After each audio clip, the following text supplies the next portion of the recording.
Halo Sobat Ero, apa kabar semuanya? Setelah sekian purnama tidak berjumpa, kali ini kami ingin mengajak Sobat Ero berkeliling beberapa proyek di tanah air. Proyek-proyek ini kami kunjungi saat misi dan liputan bulan Maret lalu loh. Yuk langsung ikutin keseruan kita. Dimulai dari menyusuri proyek di Provinsi Bali, kami akan mengajak Sobat Ero ke salah satu pelabuhan paling terkenal di Indonesia, yaitu Pelabuhan Benoa. Pelabuhan ini cukup menarik perhatian loh, karena lokasinya yang menyajikan pemandangan Teluk Benoa. Pengembangan pelabuhan ini terbagi menjadi dua kawasan yang disebut dengan istilah Damping 1 dan Damping 2. Harapannya, pengembangan ini dapat membantu memperlancar alur logistik dan meningkatkan kapasitas komoditas.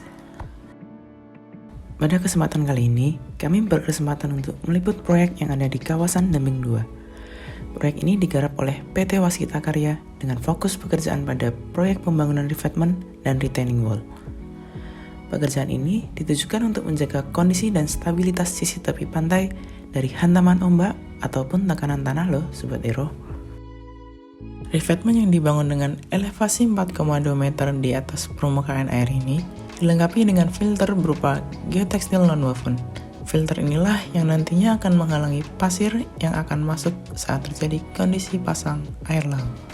Lalu, untuk pengamanan sisi pantai dari ombak, pelabuhan ini memakai retaining wall berbentuk steel pile dengan diameter 1016 mm dan plat atau kepingan pile yang nantinya akan disusun menjadi rangkaian kesatuan dinding penahan tanah. Kemudian kita berpindah ke sisi pantai. Sobat Ero akan melihat benda kuning terapung yang dinamakan dengan Shield Protector. Shield Protector ini terbuat dari geotekstil non-woven dan merupakan tirai pembatas lumpur yang dipasang di air untuk mencegah penyebaran kontaminasi akibat pekerjaan konstruksi yang ada.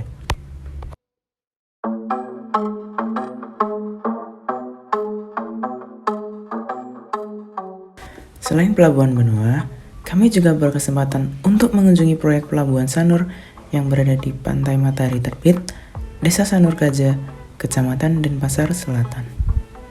Hingga saat ini, kondisi existing di Sanur belum memiliki fasilitas yang memadai, sehingga para penumpang kapal yang akan naik dan turun di lokasi harus turun mengarungi air di pinggir laut dengan kondisi basah.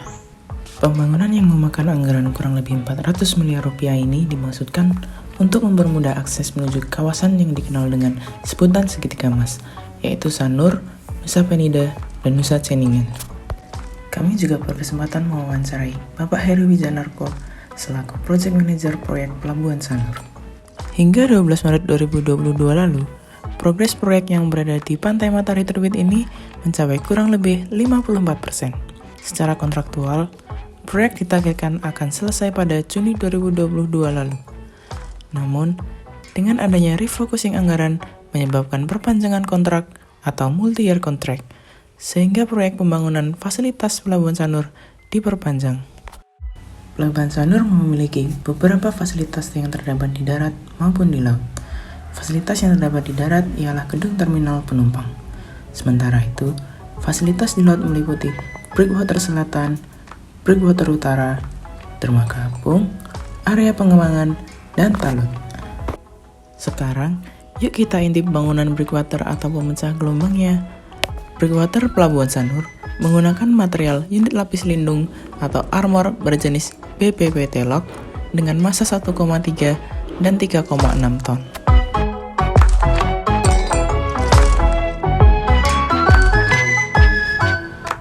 Adanya pembangunan Pelabuhan Sanur nantinya diharapkan dapat menjadi simbol transportasi laut di kawasan segitiga emas, sekaligus dapat menjadi secercah asa baru bagi perkembangan wisata di Bali ke depannya.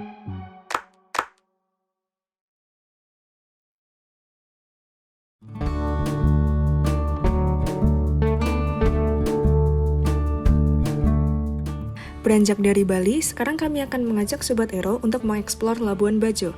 Siapa sih yang nggak tahu Labuan Bajo? Mulai dari deretan pulau eksotis, hewan endemik Komodo, hingga keanekaragaman hayati bawah laut, semua bisa Sobat Ero temukan di sini.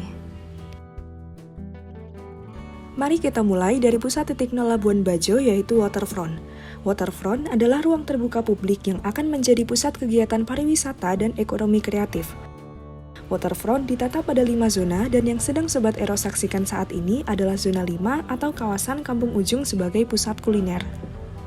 Tak hanya penataan kawasan pinggir pantai, program pengembangan Labuan Bajo juga dilakukan melalui pembangunan terminal multipurpose Way Kelambu. Pada awalnya, Pelabuhan Labuan Bajo diperuntukkan untuk kegiatan logistik sekaligus angkutan penumpang. Hal ini menyebabkan proses bongkar muat kapal menjadi sangat lambat dan juga mahal. Dengan itu, dibangunlah Terminal W Kelambu untuk memisahkan kedua kegiatan tersebut. Pembangunan dimulai pada Agustus 2020 dan selesai pada Oktober 2021 lalu.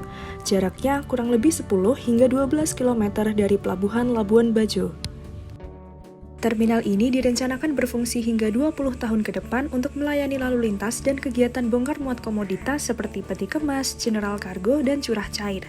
Harapannya, Labuan Bajo tidak lagi padat dan dapat menjadi destinasi yang nyaman bagi para pengunjungnya. Jika Sobat Ero ingin sekedar menikmati keindahan Labuan Bajo dari ketinggian, Puncak Waringin adalah tempat yang tepat karena berada di ketinggian 45-54 meter di atas permukaan laut. Puncak Waringin merupakan salah satu destinasi pariwisata dengan kategori premium sehingga sempat dilakukan penataan supaya meningkatkan daya tariknya. Penataan tahap 1 dilaksanakan pada Juli hingga Desember 2019 lalu dengan komponen kegiatan yang terdiri dari gedung utama seluas 350 meter persegi yang berfungsi sebagai lounge, pusat cenderamata, serta gardu pandang. Sementara untuk tahap 2, lingkup kegiatannya berupa pembangunan sentra souvenir, bangunan area tenun, bangunan pos jaga, taman, dan amfiteater seluas 267 meter persegi. Dengan keberadaan sentra souvenir tersebut, Puncak Waringin akan menjadi creative hub untuk mendukung pelaku ekonomi kreatif Labuan Bajo. Masyarakat dapat menjual barang-barang dan kerajinan setempat seperti kain tenun, kopi, tas, dan perhiasan. Sayangnya, saat kami berkunjung, Puncak Waringin masih ditutup bagi wisatawan. Namun, jangan sedih Sobat Ero, karena pemandangan masih bisa disaksikan dari Bukit Sylvia atau Bukit Melanesia. Pesona alam yang ditawarkan oleh kedua bukit ini tidak kalah keren kok. Hanya perlu sedikit mendaki, hamparan perbukitan luas yang berdampingan dengan lautan dapat langsung memanjakan mata.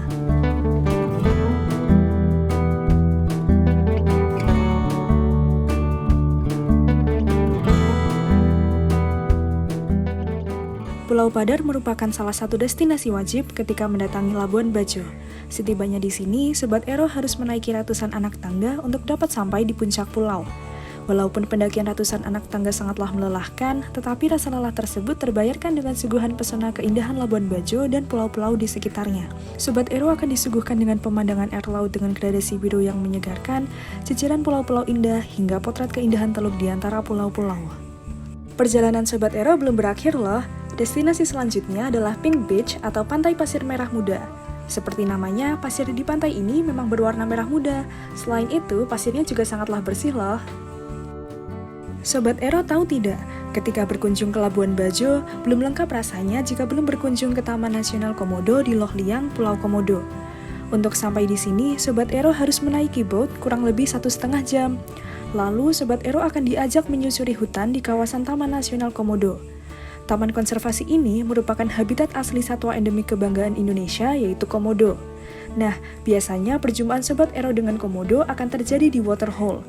Tempat ini kerap kali didatangi komodo untuk minum. Lokasi ini biasanya juga dijadikan tempat bersuah foto dengan komodo loh, Sobat Ero. Namun, tetap selalu menjaga jarak ya, Sobat. Proyek terakhir yang kami kunjungi adalah proyek pengembangan Bandar Udara Komodo yang berada di Labuan Bajo, Manggarai Barat, Nusa Tenggara Timur. Bandar Udara Komodo dibenahi dalam rangka menyambut perhelatan Grand Prix 2022 di Mandalika dan rangkaian pertemuan G20 di Bali pada November yang akan datang.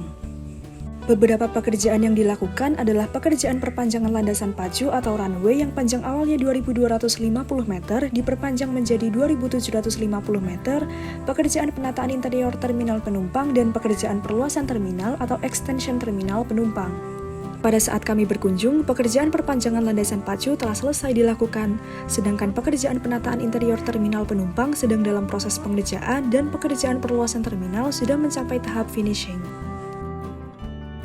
Itulah beberapa proyek yang telah kami kunjungi Sobat Ero.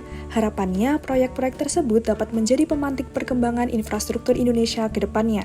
Sampai jumpa di keseruan liputan-liputan kami selanjutnya Sobat Ero.